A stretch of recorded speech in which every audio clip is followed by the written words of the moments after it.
السلام علیکم، میں ہوں محمد سلمان. آپ دیکھ رہے ہیں MSY آفیشیل. چینل کو سبسکرائب اور ویڈیو کو لائک ضرور کر دیجیے گا.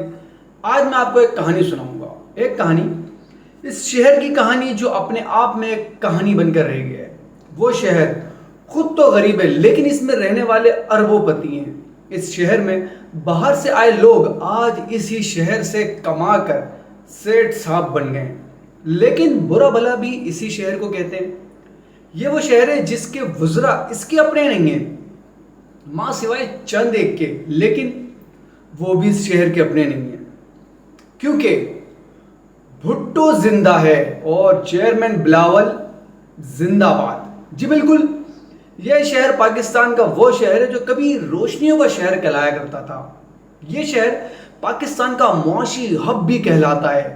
پورے سندھ کا 80% ریونیو دیتا ہے. پورے پاکستان کو اپنے آپ میں بساتا ہے، اپنے اندر بساتا ہے. لیکن پھر بھی لٹا پٹا، کھٹا پٹا، گھسا پٹا، پرانا سا رہتا ہے. کبھی سندھ دھرتی ماں کے لال جو تجھ پر یعنی کہ سندھ پر، کراچی پر حکومت کرتے ہیں، اسی کے نام سے وفاق سے اربوں خربوں روپے بجٹ کے نام پہ لیتے ہیں. لیکن کراچی پہ خرچ کرنے سے ڈرتے ہیں. کراچی شہر میں کھڈے، روڈ پہ کھڈے نہیں ہیں، کھڈوں میں روڈ ہے. یہاں کے لوگ بارشوں کی دعا تو کرتے ہیں لیکن وہ بھی صرف 10 منٹ کے لیے ہیں. کیونکہ یہاں کی بارش امیر کی چھت پہ برسے تو رحمت ہے، غریب کی چھت پہ برسے تو باعث زحمت ہے. یہاں کے لوگ بارش میں ڈوبتے ہیں، مرتے ہیں. یہاں کا جانور جب بارش ہوتی ہے تو اوپر آسمان کی طرف اٹھا کے شکر ادا بھی کرتا ہے. تو وہی جانور ندی میں بڑا ہوا بھی ملتا ہے، مرا بھی میں ملتا ہے. ایک زمانہ تھا کراچی کی فیملیز ساحل سمندر پہ یا فیملی پارکس میں یا تفریح مقامات پر بلا خوف و خطر گھوما کرتی تھی. لیکن اب رنگ برنگی شلواروں نے اور لمبے ناڑوں نے ان کی جگہ لے لی ہیں. اب فیملیز وہاں جا نہیں سکتی ہیں. کراچی واحد شہر ہے، یہاں پہ غیر مقامی، یہاں کی پولیس غیر مقامی، یہاں کے ڈکیت غیر مقامی. اب پولیس کی بات آئی گئی ہے تو سر پولیس کے بارے میں کچھ بتانے سے پہلے ایک بات خامہ خواہ میں مشہور ہے کہ ہندوستان سے ہجرت کر آنے والے مہذب یافتہ، تعلیم یافتہ تھے. لیکن کیا فائدہ ایسی تعلیم کا، ایسے مہذب ہونے کا، ایسے تہذیب یافتہ ہونے کا، جب آپ کے اپنے ہی شہر میں آپ کی کوئی اوقات نہیں ہے. سندھ پولیس کی بات نکلی تو بات کرتے ہیں. کراچی میں ٹریفک پولیس ریونیو جنریٹ کرنے لگی ہے. سندھ حکومت نے ان کو کھلی چھوٹ دے دی ہے.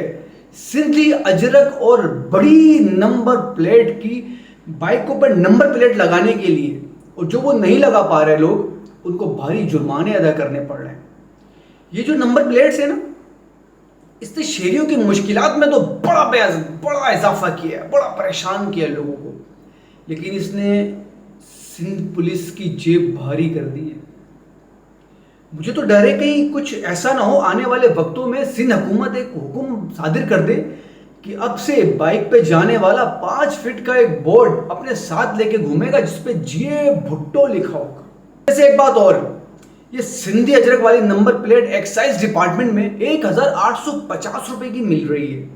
لیکن یہی نمبر پلیٹ اگر آپ مارکیٹ سے لینا آپ کو 500 سے 600 روپے کی مل جائے گی. ظاہر سی بات ہے عوام کو لوٹے جا رہا ہے، لوٹنے کے لیے نئے ٹیکس لگائے جا رہے ہیں کہ بیچاری کراچی کی عوام اتنا ٹیکس دینے کے بعد بھی بے حال ہے، کوئی پرسان حال نہیں ہے. کھربوں روپے کے بجٹ ہر سال پاس ہوتے ہیں لیکن کراچی میں لگانے کے لیے کچھ نہیں ہے. اب سرکاری اسپتال میں جائیں، ایک انجیکشن، ایک سرنج، وہ بھی آپ کو خریدنی پڑتی ہے.